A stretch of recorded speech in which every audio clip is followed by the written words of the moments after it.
இவ்வளோ சீக்கிரம் என்ன விட்டுட்டு போவீங்கன்னு நினைச்சு பார்க்கலையே, கதறி துடிக்கும் முன்னாள் அமைச்சர் கோகுல இந்திரா.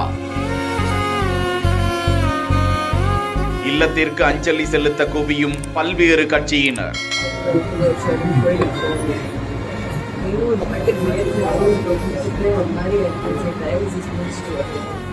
முன்னாள் அமைச்சரும் சென்னை அண்ணாநகர் தொகுதியில் சட்டமன்ற உறுப்பினராக இருந்தவருமான கோகுல இந்திராவின் கணவர் ஆரு சந்திரசேகர் கோகுல இந்திரா தம்பதிக்கு திருமணமான 2 மகள்கள் உள்ளனர் என்பது குறிப்பிடத்தக்கது.